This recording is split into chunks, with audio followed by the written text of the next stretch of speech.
Good evening, and welcome to tonight's meeting of the North Planning Committee. I'm Councillor Eddie Lavery, the Committee Chairman. We are live on the Council's YouTube site. So could I remind everyone who speaks tonight, please, to use their microphones and speak clearly into them. Those of you who are in the audience only become visible at the point where you decide to address us from the table. Can I do apologies for absence first, please? Apologies from Councillor Tuckwell and Councillor Chamdal is substitute. Thank you. Any declarations of interest? There are a couple of changes to the published agenda. I have taken a late enforcement item, which is part 2 and therefore considered in private. And the Head of Planning withdrew item 10, 5 Chiltern Road, non-petition item, but that was withdrawn from the agenda earlier this week. 4 Willow End is now a non-petition item. The petition was withdrawn earlier today. So 4 Willow End will be considered as a non-petition item. There's therefore no speaking rights on that item. Okay. Turning to the administration of tonight's meeting, if the fire alarm goes, we're not expecting a fire alarm, so we'll assume it's real. Fire exit the way you came in, fire exit behind me. Can I please ask that all mobile phones are switched off or at least to silent? We have a large agenda tonight, so could I ask that if you're leaving the meeting before the end, that you leave quietly and don't congregate immediately beyond the door, because we do need to keep the process moving. For all the items tonight, members have had the officer pack, which is available. There is an addendum sheet for this meeting, which is also part of our consideration. The officers will also give us a presentation, including some slides on each item. As I say every time, this is a meeting of the committee held in public and not a public meeting. The difference is very simple. The rights to address this committee are as set out in the Council's constitution, in the papers you've got, and as I shall outline in a moment. Beyond that, there is no right for anyone to address this committee. You will see I will enforce if it happens. For those of you who are speaking, you get 5 minutes, 4 minutes green, 1 minute amber. When you get to red, your 5 minutes is up, and to be fair to everybody, I will stop. Anyone who addresses us, members have the right to ask questions of clarification to make sure they understand it. If you raise some new planning points that we're not aware of, I will seek clarification for them on your behalf. For any item where we have a valid petition, so that's items 5, 6, 7 and 8, regardless of whether petitioners choose to speak, the applicant has the right to address us. And ward councillors also have the right to address us. The only ward councillor I can spot in the room is Councillor Melvin, so I presume she has some interest in, well, most of the agenda, because most of it's in Northwood tonight. I don't know how these things happen. They all wind up in the same place, but hey-ho. The voting members of committee tonight, I only vote, by the way, if they get to a tie. Assuming they can agree, you don't get my vote. I'll start, I'm going to reverse the running order tonight, so I'll start on my far left. Councillor Farley, Councillor Sansapuri, Councillor Oswald, then coming down the table with Councillor Flynn, Councillor Radia, Councillor Higgins, Councillor Haggart and Councillor Chamdal. Officer team tonight, Richard Michalski is our Highways Officer. We've 2 presenting officers tonight, Mandeep Malhotra and Richard Phillips, and they're going to kind of alternate between them, which is nice. James Roger, the Head of Planning, Luke Taylor from Demographic Services, Glenn Egan is our Legal Advisor, and Kelly Munro is also from Legal, sitting in to observe. That's the formalities done. I'm now going to start, please, with item 5, 53 and 53A, Hawthorne Avenue, Eastcote. Mandeep, I think this is your one. Thank you, Chair. The application is for the demolition of 2 buildings at 53 and 53A Hawthorne Avenue, highlighted in pink on this plan. Members should know that there is an addendum on this item. The application, irrespective of the addendum on the item, the application remains a recommendation for refusal. In addition to the published pack, and I have to apologise for this, the wrong plan was in the plan pack and is still on this presentation, but I believe every member was circulated with the correct plan, so it's a version of this plan but revision C. showing 6 parking bays in the front of this property. So the application seeks planning permission for the erection of 4 2-storey, 2-bedroom, semi-detached dwellings with 6 associated car parking spaces. At present, there is 1 existing crossover serving number 53 with nothing serving 53A, and the proposal would introduce 3 crossovers serving the full extent of the application site. I'll run you through the drawing. So at the bottom we can see that the existing properties are chalet bungalows, and the proposal is for 2-storey semi-detached properties. These are the proposed layouts. All of the proposed dwellings would be 2-bedroom homes. The photographs show the front elevations of the property, and you can see the existing crossover. I'll run you through front elevations and the properties adjoining the site over here. There have been strong objections raised by local residents, which have included a petition. However, taking all material considerations into account, the proposal is not considered to have a negative impact on the visual amenity of the site or the surrounding area. It's quite detailed in the application officer's report in terms of the harm on amenity, insofar as there is none, and also the visual amenity as a result of the proposals. However, the application is only providing 6 off-street car parking spaces, and as a result of the introduction of 2 additional vehicular crossovers, as we noted from this plan, it is recommended for refusal. Thank you very much, Chair. Before I start, I should have drawn attention to the addendum and asked the committee's agreement. The new National Planning Policy Framework, July 2018, is now in force. It means that a number of references to NPPF need to be amended in all of the reports. Given the volume of them, officers haven't tried to do it. They're seeking delegated authority of the head of planning to make those changes. It's on the top of your addendum. Can I take committee's agreement to that, please? Rather than having to do it every single time, which becomes a little tedious. Thank you. Okay. The petitioner on this one has changed, I believe. Mrs. Glassbrook. Take a seat at the table, press the red button when you're ready to speak, and we will then do the timing from this end.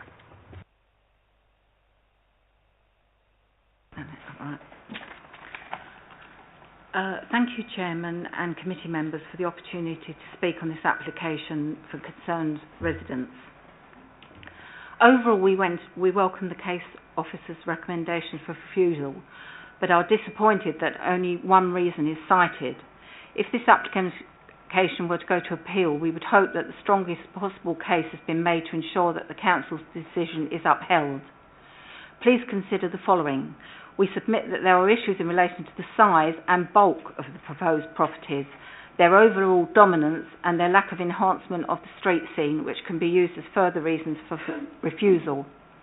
In this regard, the case officer provided pre-application advice on an application that was not submitted, but that was actually not substantially different from the application before you. We do accept that habitable roof space has been removed and the required depth of side access space has been provided between relevant boundaries.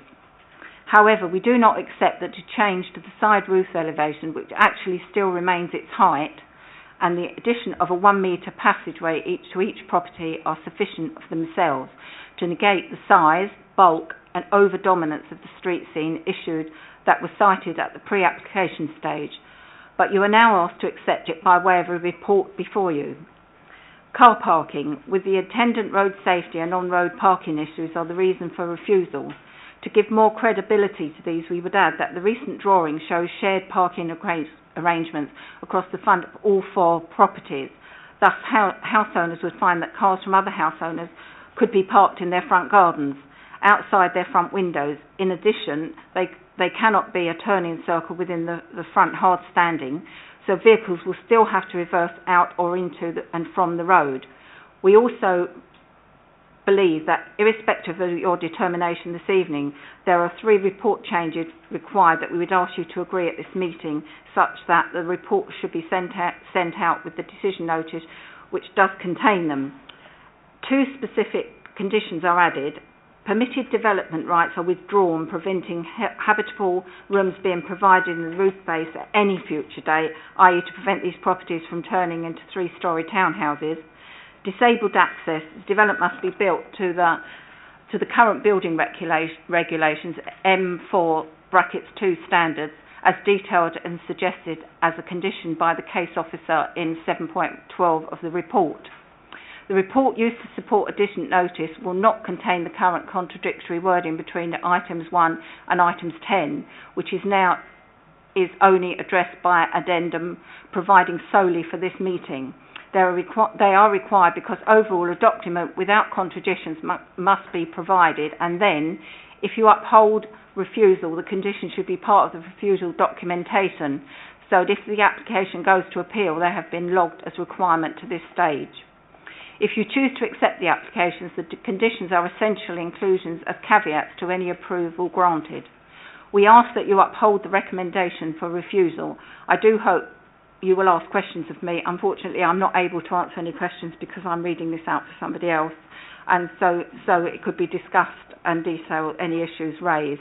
And thank you for your time. Well, that saves questions. Thank you. Thank you for that. Yeah, if you could go back to your seat. That's good enough. All right, thanks. Anyone here on behalf of the agent or the applicant looking to speak? Yep. Could you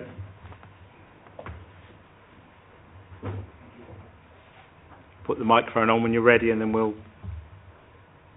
time. Firstly, thank you for the opportunity for putting forward our case in favour of the application before you this evening. The application proposes the demolition of 2 existing bungalows which form the application site and the construction of 4 2-storey, 2-bedroom semi-detached dwellings with associated parking and installation of vehicle crossovers to the front. The properties have been designed to reflect those within the surrounding area, as detailed within sections 6 and 7 of the Planning, Design and Access Statement, which supports the application, and draw inspiration particularly from neighbouring number 55 Hawthorne Avenue in terms of its stylings, proportions and use of materials to ensure that it respects and enhances the existing street scene. Each of the units has been designed to ensure that sufficient amenity space is provided, which can be accessed independently either through the doors to the rear of each property or the side gates that are proposed to be provided, which will face upon onto the street scene. As the proposal plan illustrates and the officer's report confirms, the proposals will not adversely impact upon the amenities of surrounding properties, as they have been designed to meet with all of the council's relevant standards in these respects. In respect of the internal environment of the dwellings, each unit exceeds the minimum requirements prescribed through the National Technical Housing Standards, which ensures that future occupants will be provided with a high standard of accommodation. Cycle storage and refuse storage are located in the curtilage of each unit, and at least 25% of the front of the site is to be finished with soft landscaping to ensure that it complies with the council's requirements. Following a lengthy period of consideration, the application is now recommended for refusal on the grounds of insufficient parking. It is noted that the Highways Officer's comments in the report were supplied to the case officer on the 11th of July, stating that although initially it was thought that the proposed 4 spaces could be acceptable because there was 4 initially proposed, upon further review of the site and surroundings, an objection has now been raised due to significant shortfall in parking provision. You will note from the officer's report the conclusion originally stated that the application was to be recommended for approval, subject to conditions and prior to completion of the Section 106 agreement in respect of parking limitations. You will also note that on the 13th of July, a plan illustrating a further 2 spaces, 6 in total, was sent to the case officer, with a modification of this plan with the crossovers more clearly defined, and that was supplied on the 24th of July 2018. There does not appear to be any discussion of this within the officer's report with reference to any further consultation with the Highways Authority, and it is not considered that the level of parking provided is either insufficient nor detrimental to highway safety / free flow of traffic as opined within the proposed reason for refusal. The Council's maximum standard for C3 dwelling houses is 1.5 spaces per unit for communal parking areas, which the proposed parking arrangement is considered to be. The entire front landscaping and parking area will be provided on a communal basis with shared uses rights, which is secured through a legal charge. This provision complies with the relevant council standard. Photographs were taken from outside of the application site and the surrounding area on the night of the 23rd of July and the morning of the 24th of July, and these have previously been sent to the case officer. It was requested that these will be added to the application file so that it was available to members to view tonight. However, we have copies of those photographs with us tonight if members haven't had sight of those. The photos illustrate that far from experiencing parking stress, the road actually experiences very low level of parking demand during times of the day where one might expect it to be at its peak. The comments from the highways officer state that the site is relatively remote from public transport connections and hence exhibits a P-TOW of 2, which they consider to be below average. However, notwithstanding the fact that TfL themselves do not consider the P-TOW to be an absolute indicator of accessibility, it should be noted that the site is within 100 metres of P-TOW 3, which is considered to improve the site's overall accessibility credentials, with Eastcote Station just 7 minutes walk away and the plentiful amenities of Field End Road a 6-minute walk from the site. The highways officer states in their comments that Hawthorne Avenue is contained within a controlled parking Z, operating from Monday to Saturday 9am till 5pm, and that the surrounding residential units have ample on-site parking provision, which inherently reduces parking demand and pressure on streets. It is assumed that the CPZ is in place due to the site's close proximity to public transport and shopping facilities, which perhaps indicates the site's good overall accessibility. Paragraph 7.9 of the submitted transport statement stated that Section 16 of the Greater London General Powers Act 1974 provides powers which can restrict the ability for future occupiers of development to apply for parking permits, and this option is available for the exploration of the local planning authority. Whilst referring to separate legislative powers, i.e. the Section 106, it was originally concluded by the case officer that the securing of such a measure in respect of 4 parking spaces would be acceptable. The applicant, who will ultimately need to market and sell these properties, is confident the proposed provision of 6 parking spaces will not deter future purchasers. And I should just clarify that there's only going to be an additional 1 crossover created, not 2. There's 2 existing crossovers on the site, and when originally consulted, the Highway Authority raised no objection to 4 crossovers in this area. So to conclude, we would invite members to consider the proposals with regards to the current level of parking provision in relation to the Council's maximum standards.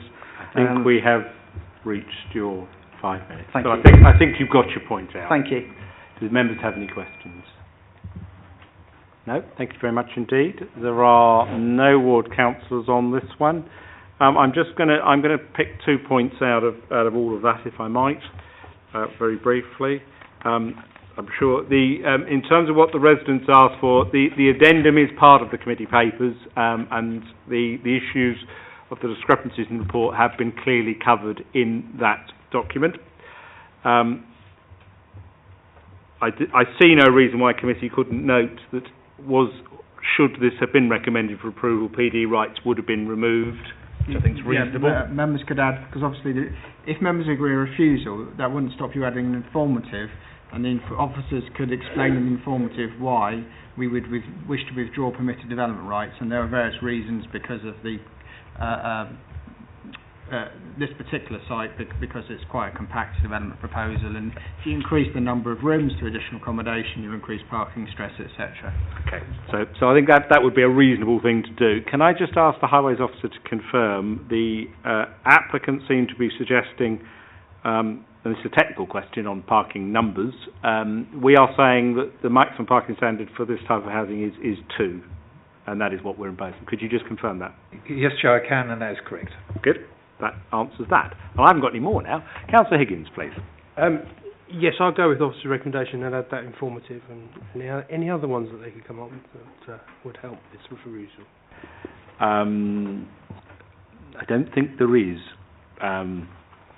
Councillor Osborne. Thank you very much, Chairman. Yeah, I'll second that. I mean, it is what it is, isn't it? I'll go with the officer's recommendation. Second. Okay, thank you very much indeed. All those in favour of refusal, please clearly show. That's everybody. Thank you very much. That's number 5 done. Right, I now move into Duxhill Road northward, starting at 27, item 6. Thank you, Chairman.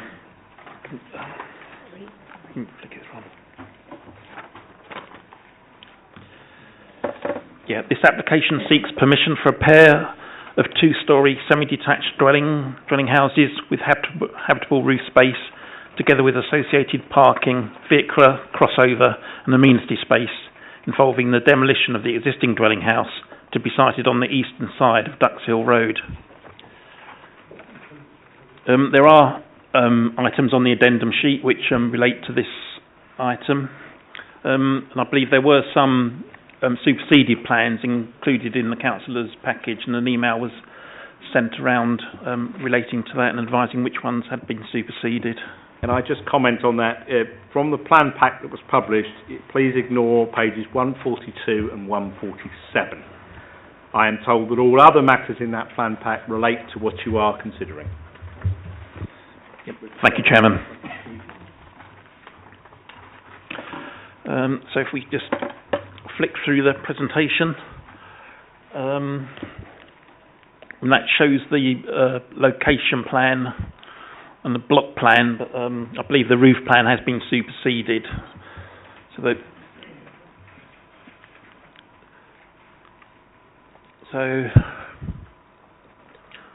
that shows the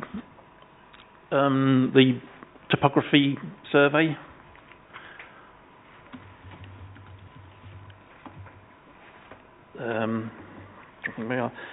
That's the proposed ground floor plan. That shows the existing ground floor plan of the existing house.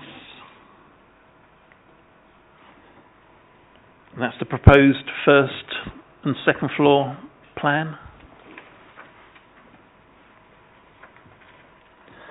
And they show the elevations of the existing property in relation to its neighbours.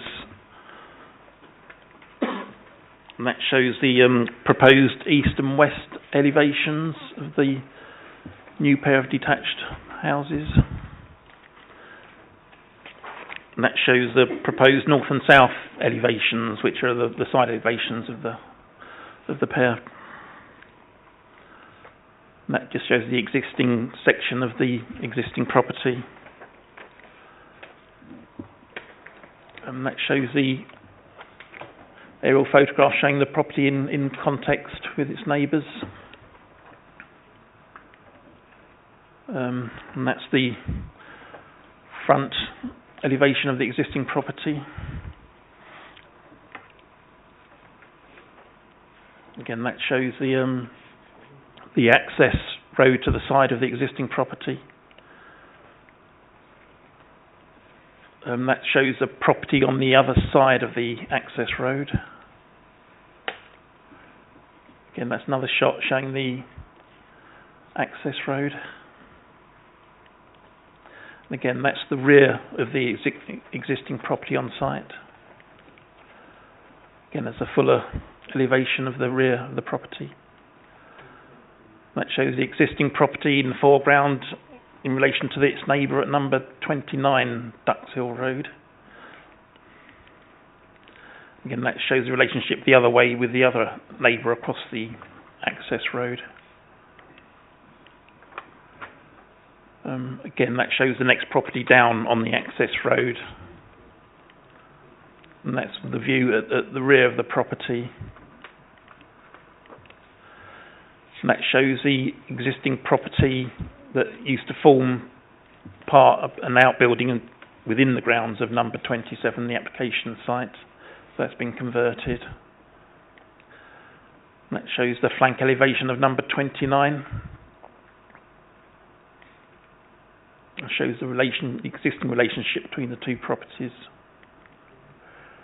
That shows the windows in that flank elevation. Again, that shows the relationship from the existing house to the converted outbuilding.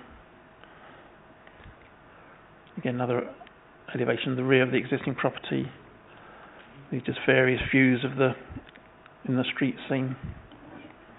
Again, that shows the front elevation of number 29 adjoining the application site.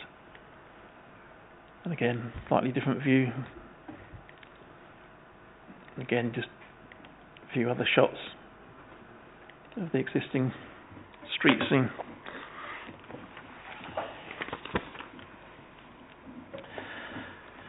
The application site forms part of the developed area where there are no specific heritage or conservation area designations, and there are no objections in principle to the increase in residential accommodation on site, subject to normal development control criteria.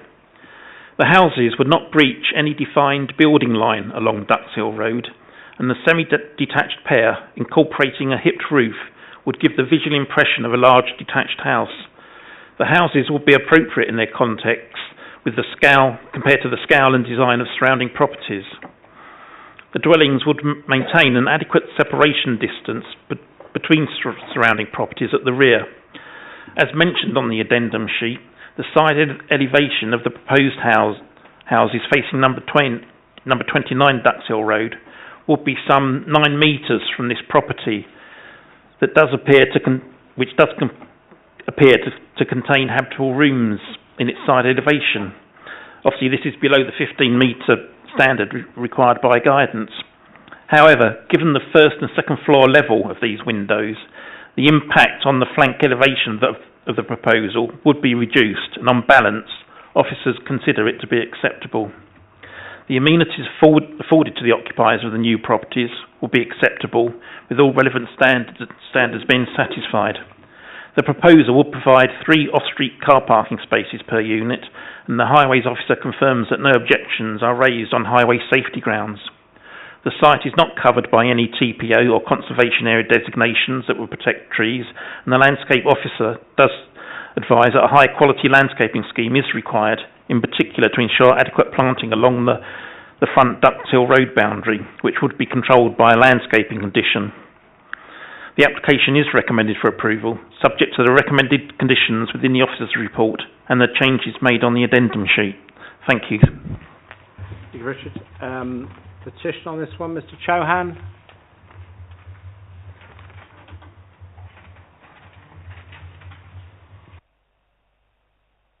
Could you take a seat and press the button, please? Otherwise, we will. Before I start, is it possible that I can just ask them to photograph? No, not unless they've already been seen by officers. Well, they were sent with the planning officer. No, not unless they. Petition. So Were they with the petition? we wouldn't have checked. They wouldn't have come to the committee necessarily. If they were sent. I'll hold on. I'll hold on to it. My normal rule is 48 hours. So, It's been with the council for 9 months. well, let's hear your petition first, and then we'll see where we go with that. The committee, if it came on a petition, the committee wouldn't necessarily. Okay. All right.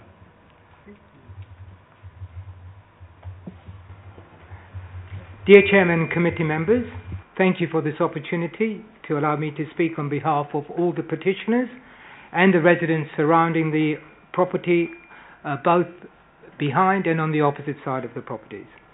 My name is Rashmi Chauhan. I'm attending with Mr. Colin Sorrell. I reside at number 29. Colin resides at the back of the property at number 25. I've resided at number 29 for over 25 years. Colin has resided for over 10 years.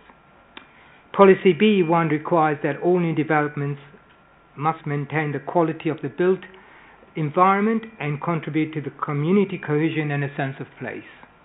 Policy B13 states development will not be permitted if the layout and appearance fail to harmonize with the existing street scene. On one side is an old, distinctive, detached architect-designed Edwardian 1899 property, which is number 29. On the other side of the development are traditional Edwardian Victorian houses, which are of a semi-detached nature. Behind are well-designed, traditional houses in the cul-de-sac. The cul-de-sac has 4 properties, so the development is surrounded by properties all the way around. No greenfield sites, no greenfields on the side. We believe that the development is contrary to policy B1, B13, B15 and B19. The development has no style and is of low quality design and build. The bulk and size and height will have a significant impact on the sunshine and daylight to the surrounding areas and the neighbouring properties. Number 25, number 23 and number 27A are sited, and the ground floor of these properties are some 2 meters below the ground level of the development. This will ensure that there will be even a major significant impact on the daylight and the sunshine to those properties behind. With regard to my own property, number 29, the development is far too high, and only a marginal amendment of less than 1 meter has been made to the revised plan. My understanding was there was an original objection to the height of the property. The existing building is, at the moment, is a character building. It's renowned for its green roof. It's renowned. People know about this bungalow. If you ask anyone around in the area, it's of very good historical value. The development, after the development, the party wall, the development will only be less than 2 meters. I think it's about 1.5 meters away from my party wall, which would make the development far significantly very, very close to my party wall. Thereby, with the existing height, with the proposed height, there'll be a major impact and substantial impact on the daylight and sun on the site. Again, this would be contrary to BE20, BE21 and BE24. We've provided a full and detailed list of objections in January 2018. From this, only 2 minor amendments were made. There was a cosmetic reduction in the height just to please the planning officer. The only other amendment which we appreciated was the changing of the dormer windows from the front to the back. From the back to the front, I apologize, which meant that they don't overlook the properties in the cul-de-sac anymore. The only reason for this development is to maximize the profit for the company that owned the building, which I understand is Sterling Developments. I also understand that at the moment this development may not go ahead because the main object was to have application for 7 2-bed flats. There have been so many developments approved by this planning committee on Duxhill Road. I have seen the character and nature of Duxhill Road completely change in the past 25 years. However, on this side, on other side of the avenue, which is a road that is at this end, there have been no developments. I urge the committee to retain and maintain the original and valuable character of the houses, of the road, the neighbourhood on this, the last stretch of Duxhill Road. We the petitioners hope that this will not be a mere rubber stamp exercise meeting, which we've been advised that this generally is, that our concerns are taken into account for this development. Thank you. Members have any questions? Okay, thank you very much indeed. Is there anyone here on behalf of the agent or the applicant? You don't wish to speak? No? Okay. Councillor Melvin, are you speaking on this one? If you're speaking, I need you at the table. I was just going to say that no, I'm not. Right. No, I'm not. I haven't been advised or asked. Okay, that's fine. Okay, I'll pick a few things out of that, and anyone who thinks this is a rubber stamp exercise is sadly mistaken. My committee takes very careful and care to adjudicate on all the applications before it.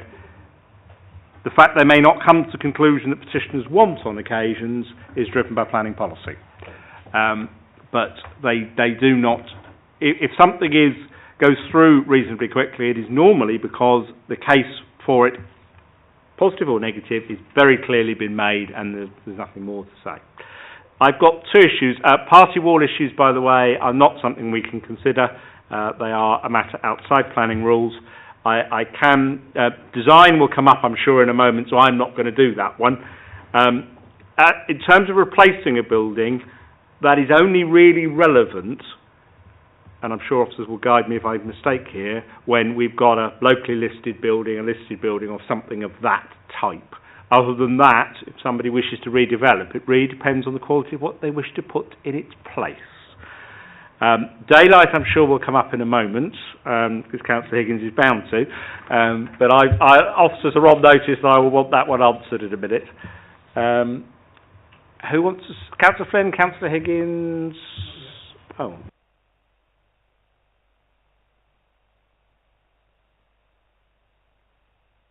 Yep, go on. Thank you, Mr. Chairman.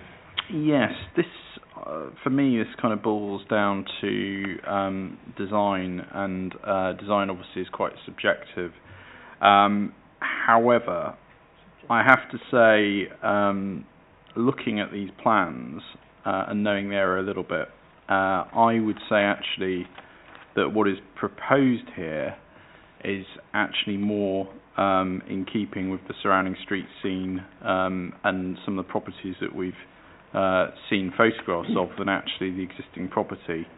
and at risk of receiving some brickbats from the good people of Duxhill Road, I would say that actually what we're seeing before us this evening actually is quite compatible with the existing street scene, and I don't actually really have any problems with the design being proposed here. My only query to officers is around height. The plans that we've been presented with, I'm particularly thinking of page 144, do have some sort of designs and lines from the neighbouring properties, which seem to indicate that the proposed property here, the proposed plans are actually no higher than the neighbouring properties. Can officers just confirm to me that that is correct? Richard, are you going to... Yeah, the property at number 29 is obviously quite a tall property, and yeah, that is correct. Yeah. Okay. With that in mind, I really am quite comfortable actually with this. Okay. Well, let's see what your colleagues got. Councillor Higgins. Yes, design is a subjective matter. It's a subjective move, but unfortunately it's pink. I don't know why, if that's just a drawing or a printing error. But I hope building materials will come back to the chairman and Labour lead. I think materials are conditioned. Yeah, they are. But I'm sure it's not intended to be pink. Obviously, you did pick up where I would go, which is the sunlight and shadowing. So you'd help me along a bit. And also, so can I have that answered by officers? The other thing is some of those photos are a bit. I mean, we had a bombardment of visual impacts to our eyes. I'm sort of baffled a bit.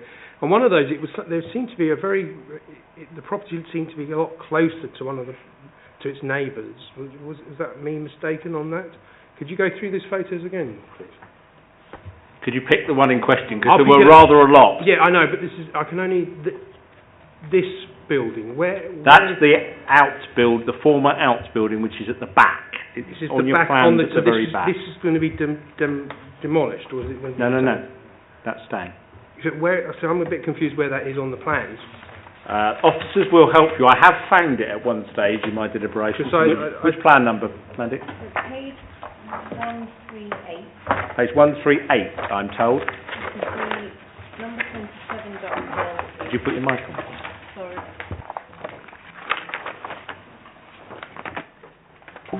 On page 138, you can see number 27 Duxhill, and on the right-hand side, slightly lower down in the corner, you see an outline. It's not very well printed, but that's 27A Duxhill. That kind of side on. To the right. Sorry, can you see it? Is that it there? It's not even there. Oh, if you can. Yes. So it's that. So we don't have any further questions to that then, is there's no overlooking issues on the... Can I just add that outbuilding is about would be about 13.5 metres away from the rear elevation of the new property, so as it's only single storey, it wouldn't be unduly dominant, and it's not a direct relationship anyway. Yeah, okay. Yeah. Is it side on? Yeah. I mean, apart from those, if I was going to ask about the sunlight issue, the height has already been picked up. 6 parking over, but that's fine. We can't complain about that. As again, the party wall issue is not for the committee, unfortunately. But on whole, and apart from the pink, we've seen worse down this road, and this is a quite usually they would. I mean, I know what's going to happen. They're going to come back and think they get more on it. But as it stands now, I don't think there's a problem with this, and I'd go with officer's recommendation as long as those other few questions. The daylight we want clarified, I know. Yes, but yeah, I'll ask officers to do that in just a moment. Yeah. Councillor Hagan wanted to come in. Yes, thank you, Chair. I'll have to get in a little bit quicker because my two colleagues have said exactly what I was going to say. But it is really, my main concern was just really the height. Also any overlooking, so where the windows are actually, whether they overlook any of the properties that are within the distance. And I think we've cleared that anyway as a no. On the whole, looking at that whole plan, actually to me the houses do look like they actually support the area quite well. I agree with what Councillor Higgins has said, that we have had a lot more challenging along that road. So actually for me, I would second that as well and support the officer's recommendation. Can I just have daylight sunlight clarified? Rich? Are there any daylight sunlight implications? Or any loss of sunlight or daylight will be on to the other side of the access road, given that that obviously that is south, so it would only affect the property on the other side of the road. And which one is that? It's on there, 25 or.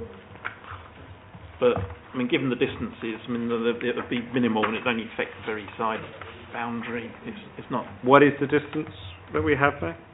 Can we have some sort of clue on what that looks like, just to help councillors? Have we all got the right plan number? We okay there, Councillor Higgins? You got the? Yeah. No, it's all right. I just want to make sure you found it, because I'm not looking for it. I'm just going to. That helps.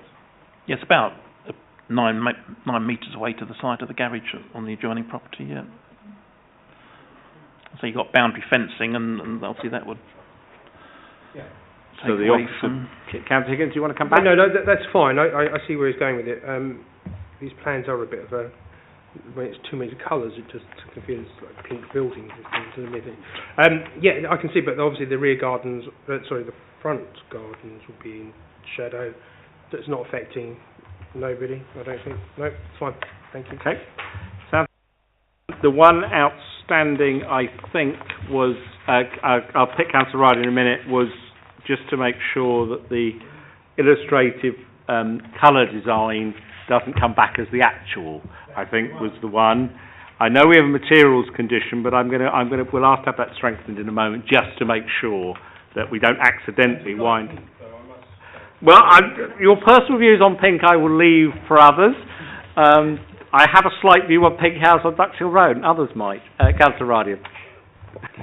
I'd like some clarification from the officers on the issue of privacy affecting number 29. There's one line in the report which says that, which implies that officers don't know what rooms the windows on one side are serving. Could you, the addendum does offer some clarification on that and why officers believe it's acceptable. So I did draw members' attention, or the officer did draw your attention to the addendum. Right at the bottom of the page on this item, there is an update on 708, so it does say something very slightly different to what was in the report. Effectively, it's saying, given the angles and etc., it's considered on balance acceptable.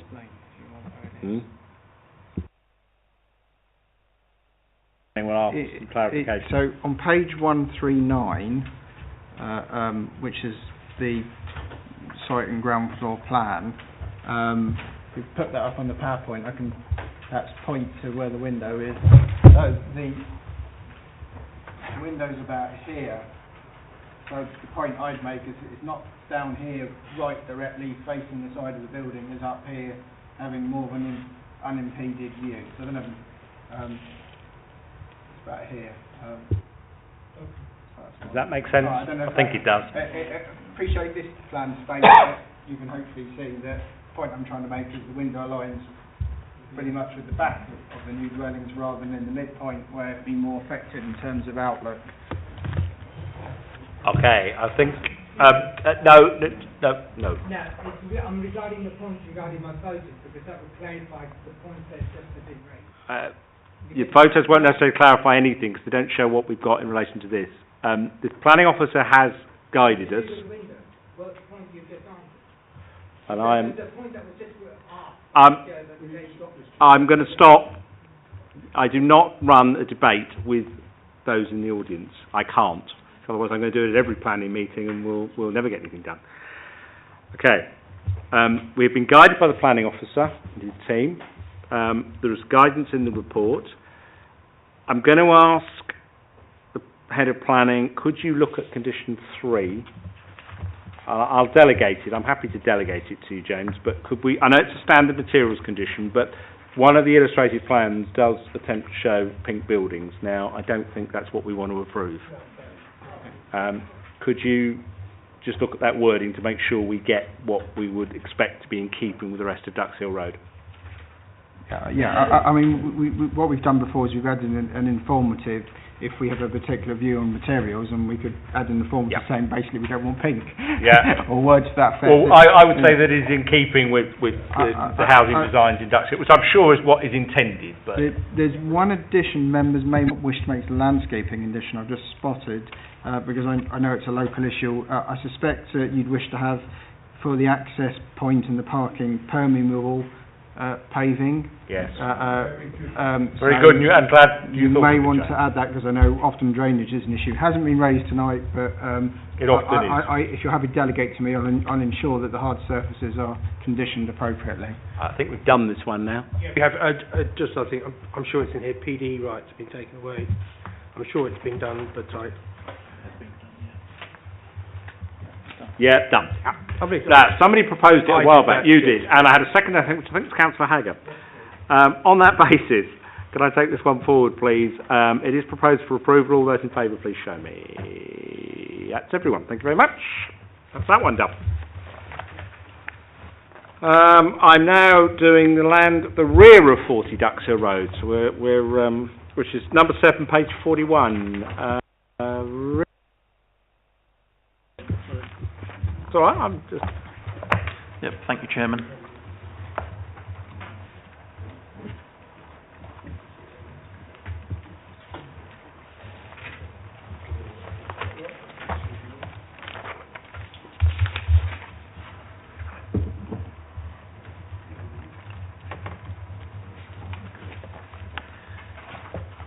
Yes, this application at the rear of 40 Duxhill Road is for a new 2-storey 4-bedroom detached house with habitable roof space and detached double garage with associated parking, vehicle crossover from Signet Close and amenity space.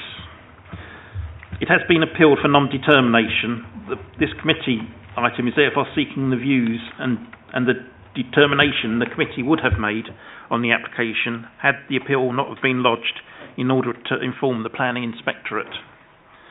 I'll just take you through the slides. So that shows the application site.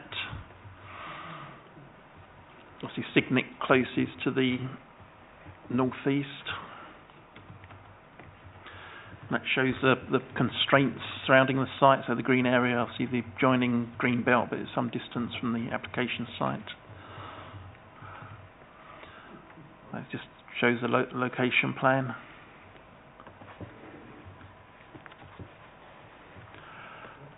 That's the site layout plan. Again, you can see the proposed house just adjoining that row of terraces in Signet Close.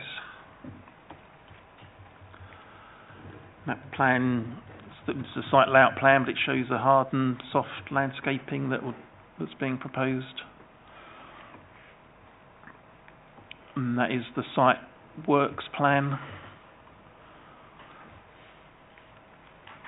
And these are the proposed plans of the garage. Yep, these are the floor plans of the proposed house. And these are the elevations and proposed plans of the house.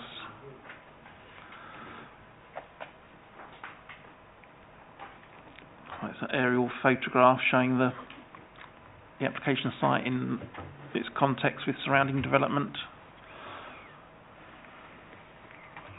And that is a picture of the side of the application site taken from Signet Close. That's a slightly closer view of the same road. And that shows the application site with the new housing in, I can't even pronounce it, is it Muscovy Place or? Sorry. Right, sorry. And yeah, and that's another closer up picture.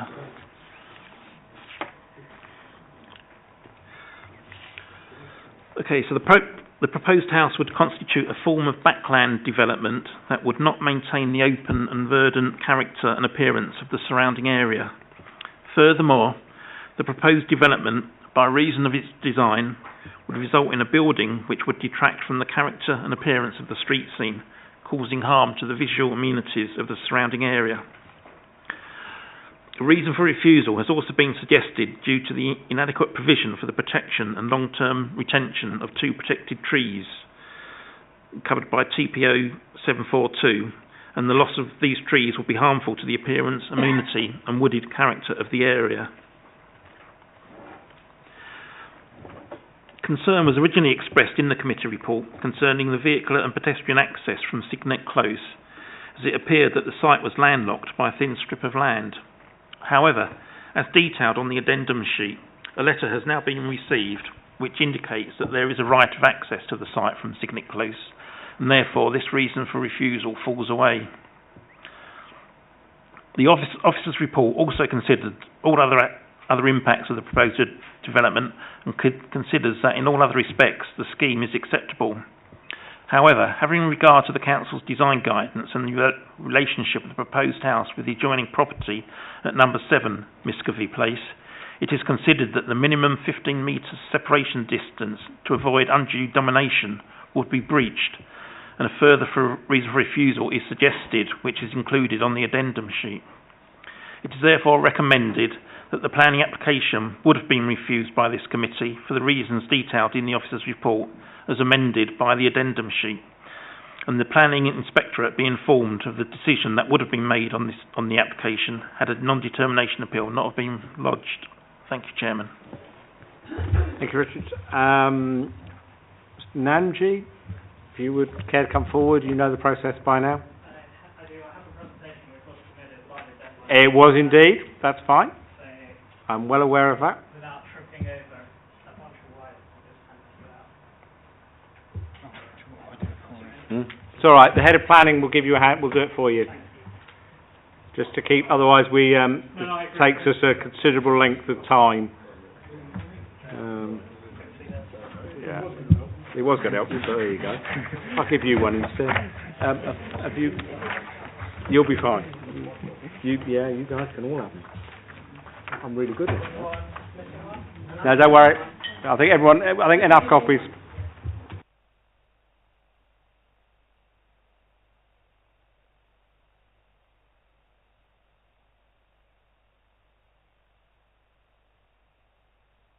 Okay, officers, councillors, chairman, thanks for giving me the time to speak today. My name is Krishnanji. I actually live at 7 Muscovy Place, representing 38 petitioners on this particular application. I think I've presented a small deck here which summarises our concerns with regards to the development. And actually one of the key concerns that I highlighted in this presentation seems to have now been accepted by the officer. So I'll kind of skip over that. Slide 2, again, I think I want to open with, we completely agree with the officer's report. He's quite eloquently stated our key reasons for refusal on this development. However, we do think there are concrete reasons for further reasons for refusal, and I think one of those have now been added. So that's news to me, and it's reflected in this presentation. Slide 3 just highlights the key points that I'll make in this presentation. That is, there are factual inaccuracies in the applicant's plan.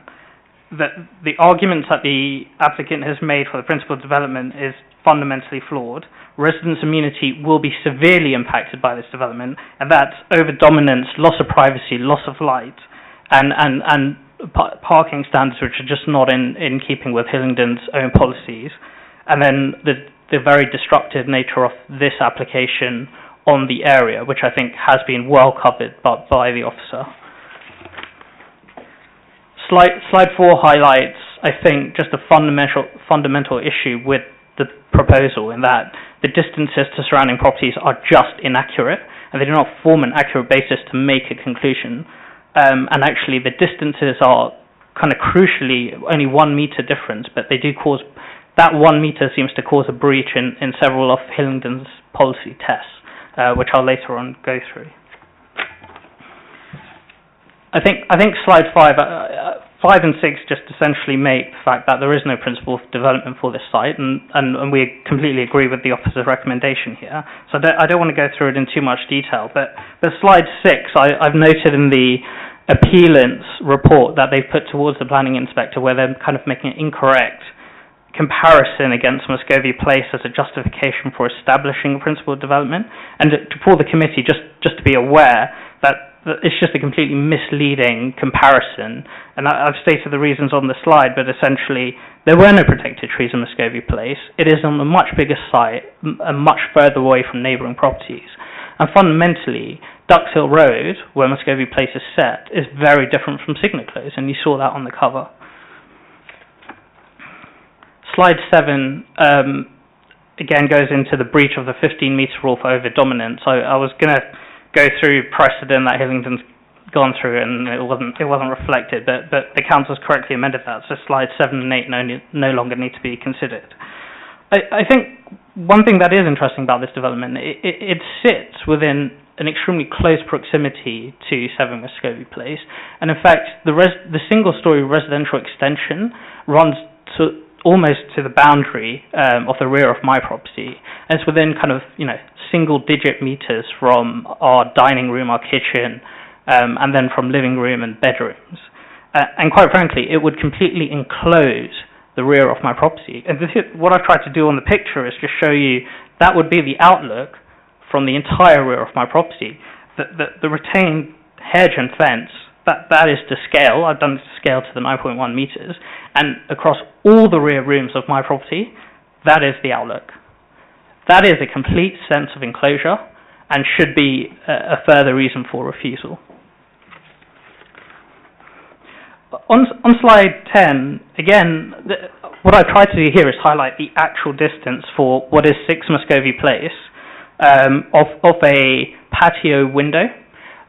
Hillingdon's policies, again, clearly require a distance of 24 metres from a second-storey window down to a patio window. This rule is breached. It's very clear. It's 21 metres based on my calculations and 23.5 based on the applicant's own plans. This has not been considered by the council and in the officer's report, and I do think there's a serious risk of loss of privacy on this development. Slide 11 again highlights actually the loss of light to 7 Muscovy Place. And this is where the 1 metre difference makes a difference, and I do ask the council to verify these distances and come to my house and measure them if they wish. But essentially, the 25 degree rule is clearly breached. We have reached time. And sorry. As you know, it's too long a presentation. So, okay. Do members have any questions, Councillor Higgins? Just a very nice presentation. That's fine. Okay. Thank you for that. Okay. Thank you for your time. Thank you. Is there anyone here on behalf of the agent or the applicant wishing to speak? I would be thinking not, given they've appealed it. Councillor Melvin, are you up to speak on this one or not? Well, I'm just going to say a few words, yes.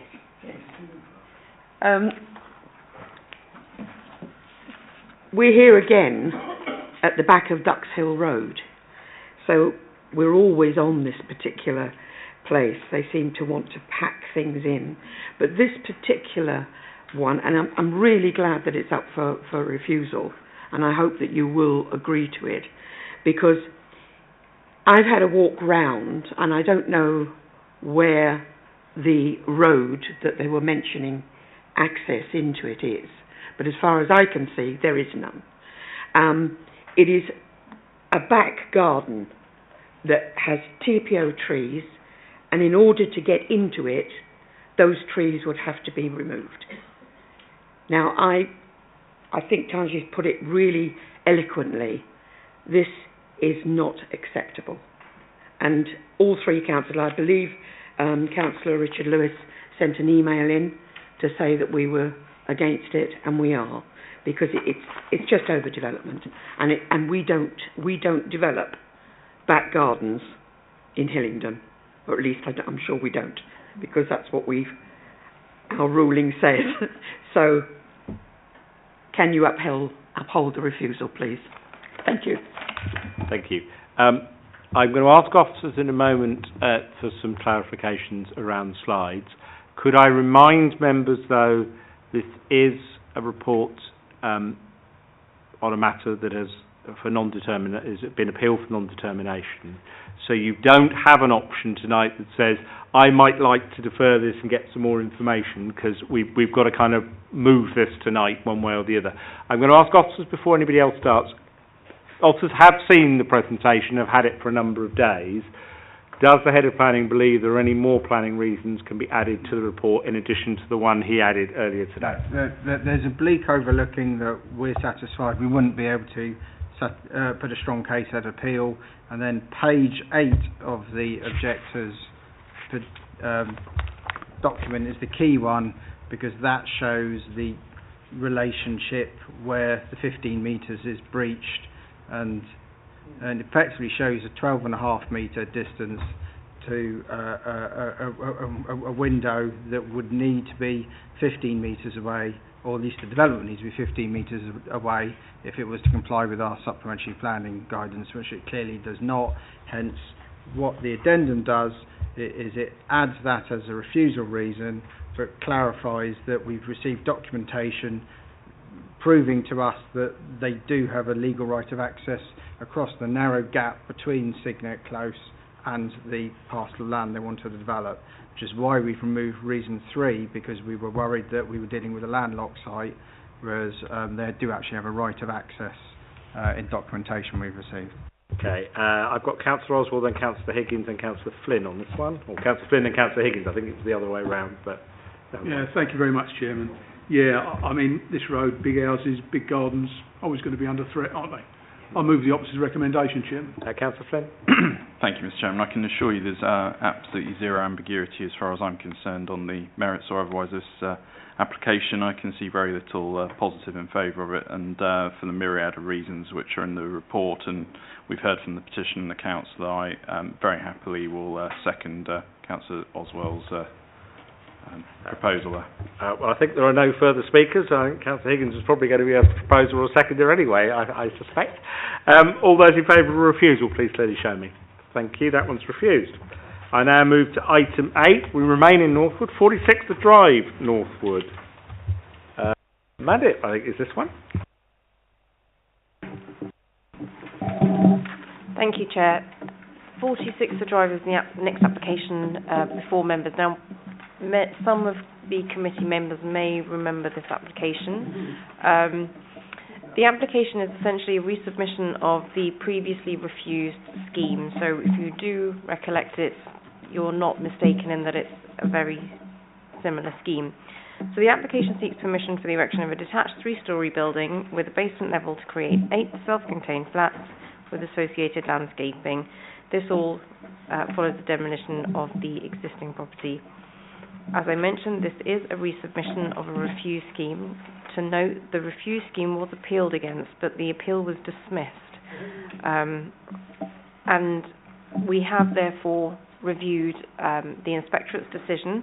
The applicants, as part of this planning submission, did submit legal representation and interpretation of not just the inspectorate's decision, but also pre-application advice that we've provided and a heritage impact assessment. So that has been reviewed by the legal team, and they are confident in the planning officer's recommendation to maintain a recommendation for refusal on this current proposal.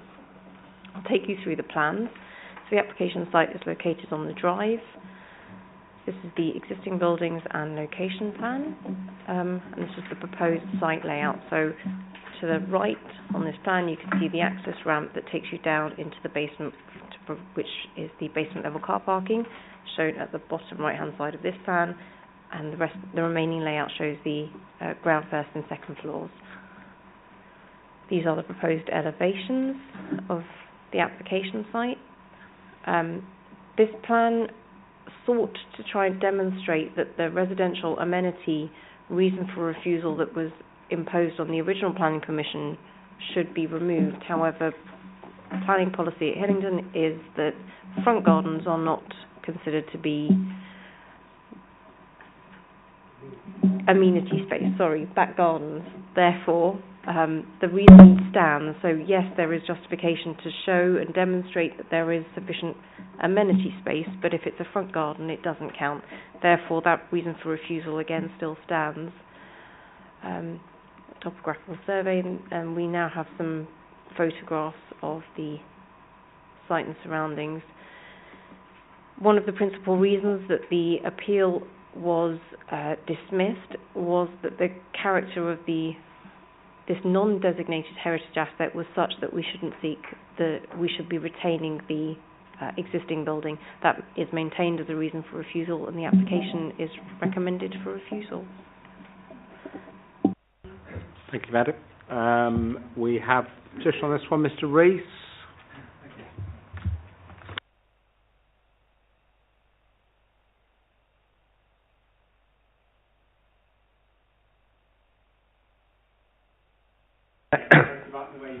Thank you, sir.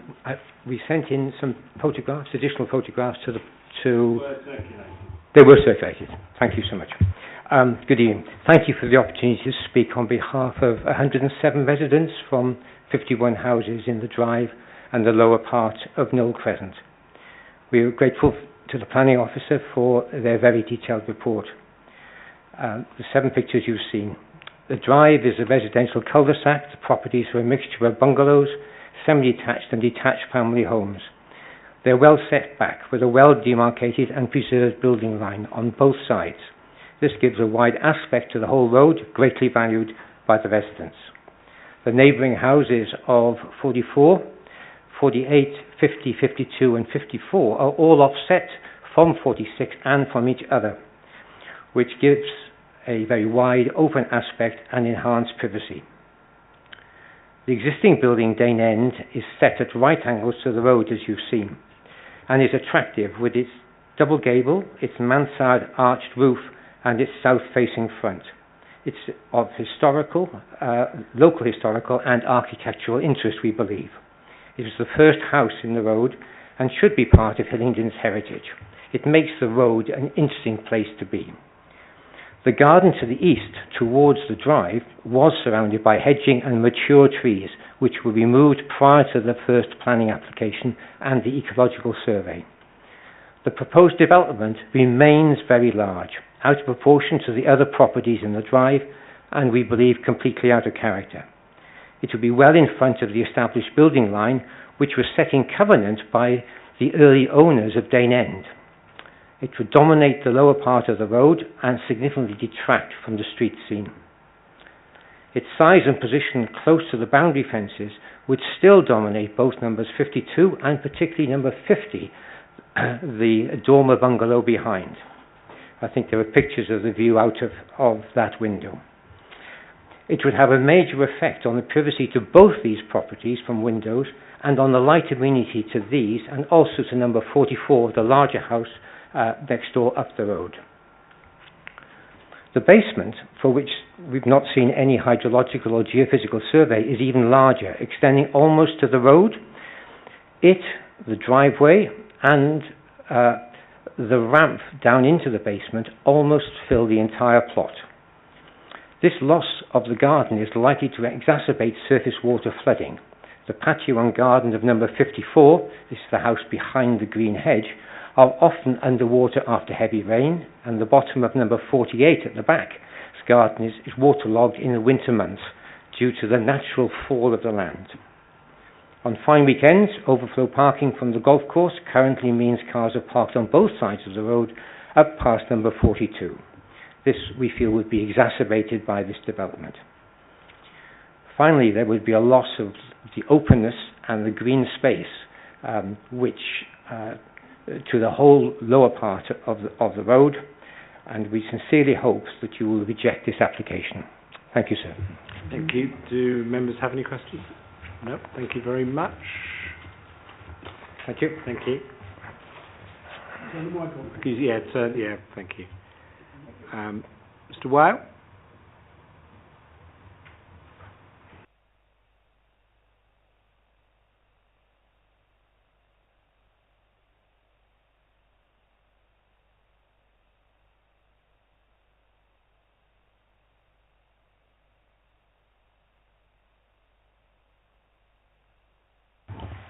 Thank you, Chair. Thank you, councillors.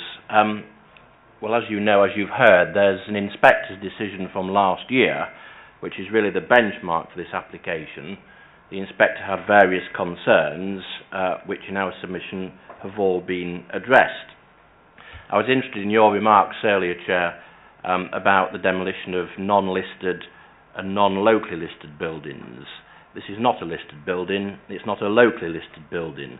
It stood for about 100 years, not about 200 years, as the officer report wrongly states. There's been no attempt by this council to have it locally listed, not even since the inspector's decision of last year. There's an issue about the merits of this existing building. The architects were certainly prolific in the area, but nobody has been able to identify a single notable building of theirs. The scheme addresses one of the criticisms the inspector had when he thought it appeared as a single building. It no longer has that appearance. It's been designed as a pair of houses in an Edwardian style, traditionally styled as the officer report correctly describes it, and the roof has been reduced in bulk. Given its lack of any kind of listing, it can't sensibly, in my submission, be described as having significant historic, architectural and social value. It's actually a building in a poor state of repair. Another of the inspector's concerns was that there wasn't any particular evidence to support that proposition. A report has been commissioned for March of this year. It supports the conclusion that it's in a poor state of repair. That is not disputed in the officer report. And that expert report concludes that the costs of the extensive renovation works required simply not justified. This is, as Heritage Collective, the experts conclude, a building at the very lowest level of heritage significance, and they've produced 2 detailed reports which I'm sure you've had a chance to look at.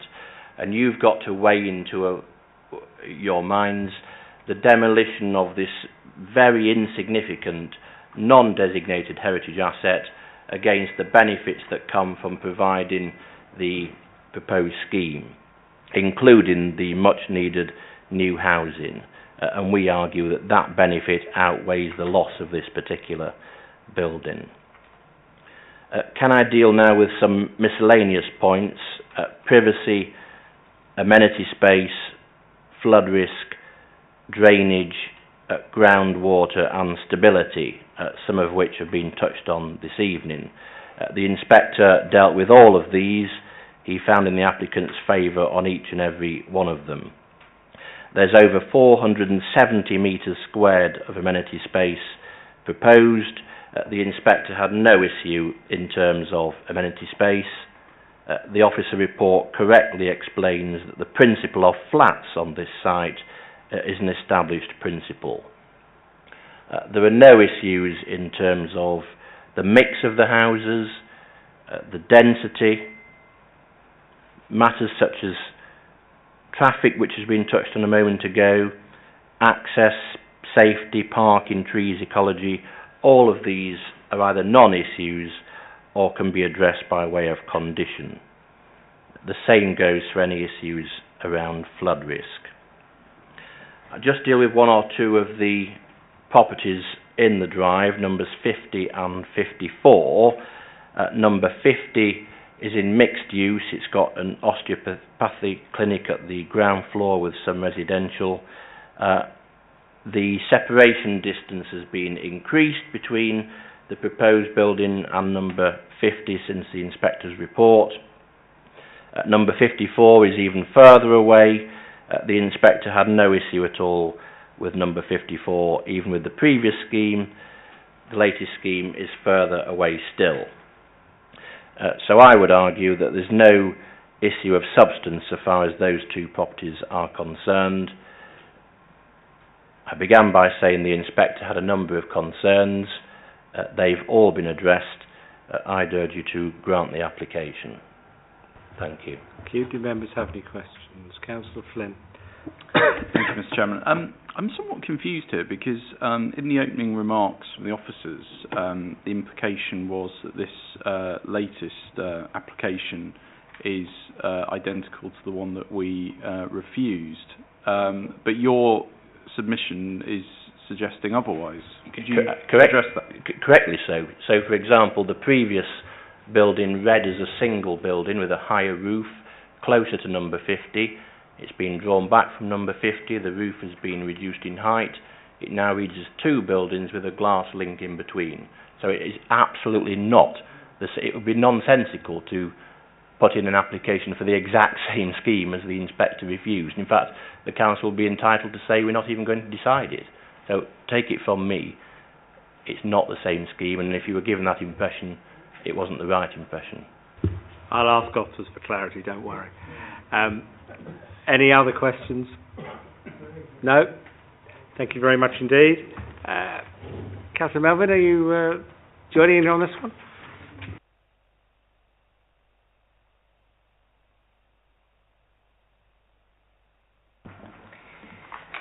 Well, here we are again.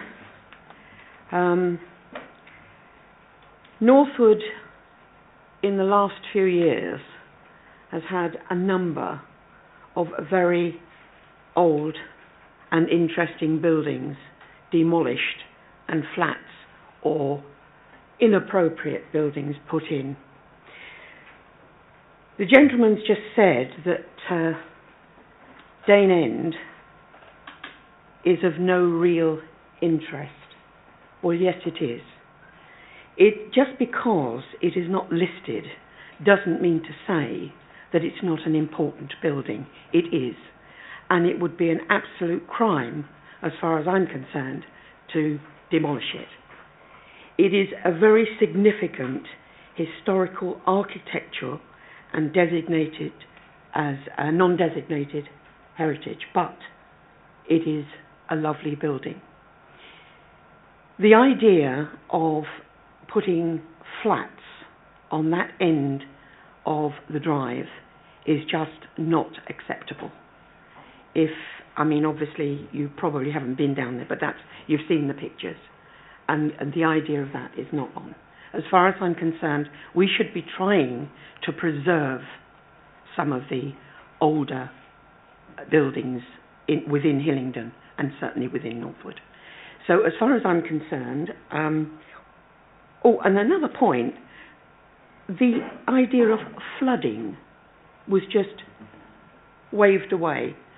Well, had this gentleman been at the top end of the drive last January of last year, he would have seen flooding where cars were floating down the road, down the Rickmansworth Road underneath the bridge there.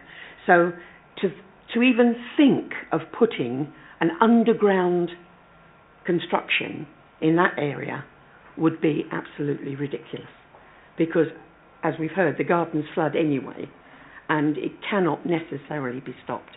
So that's the other thing that I've got to say. But basically I just hope, I'm sure that the members and the members of this committee are sensible enough to agree with the officers' recommendations and refuse this application yet again, please. Thank you. Thank you, Councillor Member. Could you just turn that mic off for me? Thank you. I'm going to take a point of clarification around it. Could you just confirm effectively the changes between the scheme the appeal inspector considered and what is before us tonight and their significance?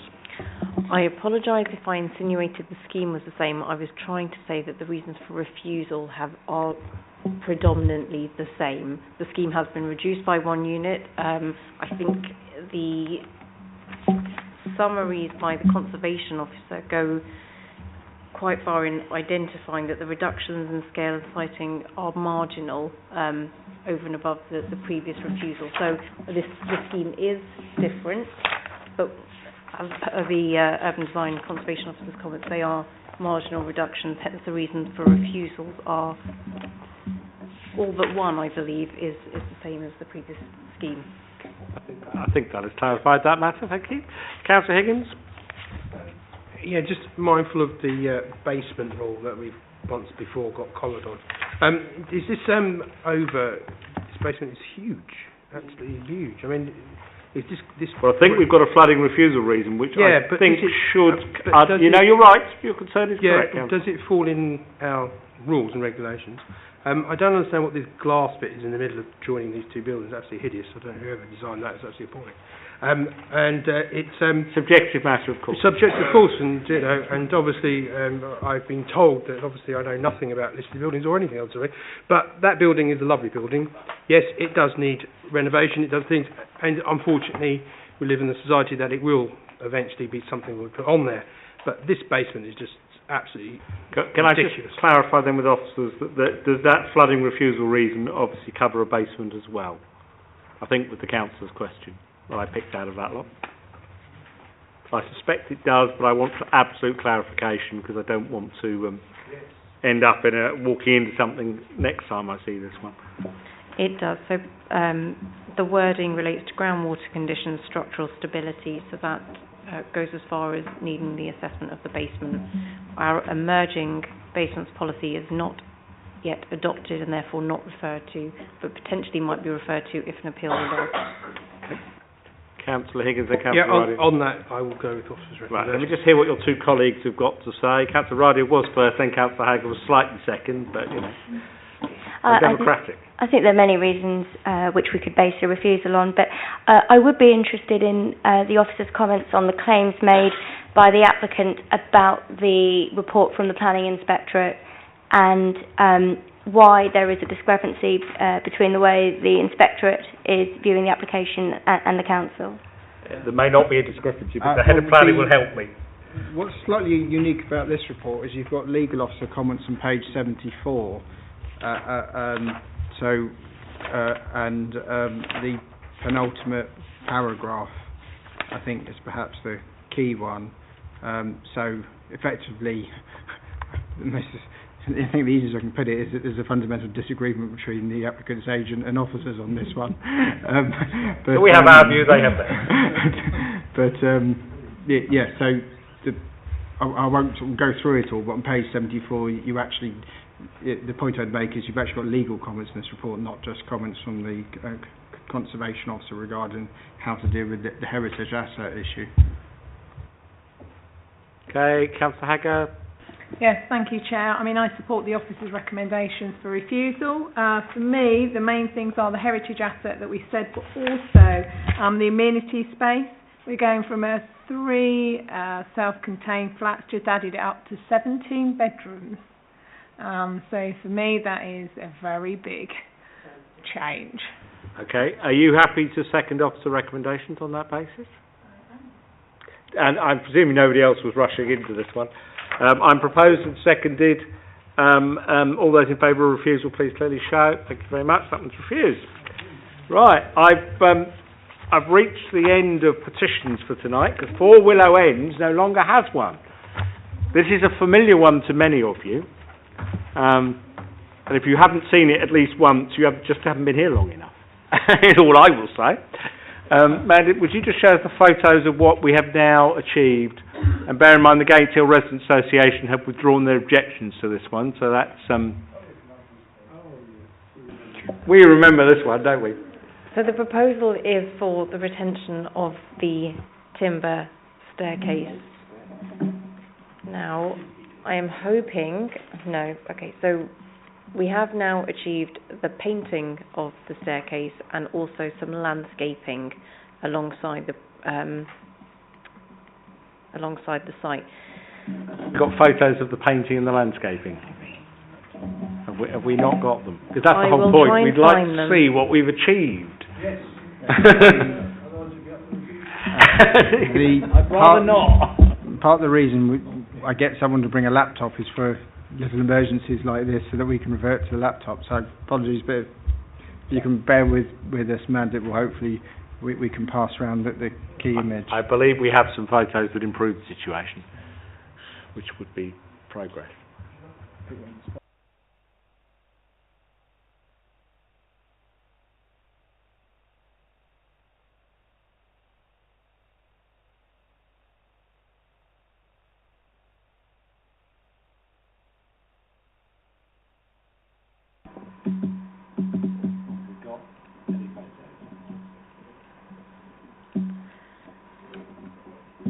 We do have photographs. I can pass it round, yes. So just to let you know, the timber staircase has been painted to be darker. It is not the bright pine, the bright pine that it was. But also on this plan, you can see that there is also landscaping by virtue of some trees in the corner, which will grow in time. And I'm sorry you can't see it a bit clearer. It's all right. If, the point of what you're about to see is that it's now hard to pick it out. It's now no longer in this corner something that stands out for your plan.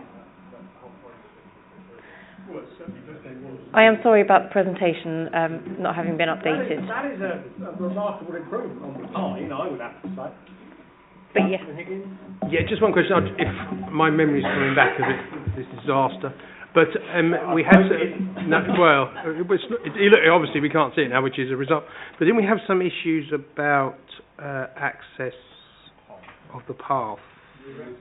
Yeah, there was something about. There was, but I think that was resolved last time we saw it, if I remember rightly. I think it was only the landscaping and the appearance of this was the only real concerns we had left. Councillor Flynn, you probably know this better than most of us. Thank you. I'd like to put on record my thanks to officers for working with the applicant actually to produce a sensible, I think, compromise here, and I'm personally very happy to go with officers' recommendation on this. Ah, yes, the gate at the top is permitted development, page 96. That's where we came to. So we were down to what this looked like. Councillor Oswald? I'll second. Thank you. All those in favour, please show.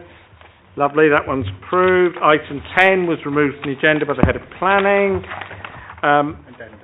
Item 11, could I suggest, this is very simple and straightforward, could I just refer you to the addendum which amends the proposed condition 4, which for those who are really good at this you'll know is illogical, because it referred to a B2 building, which is heavy industrial.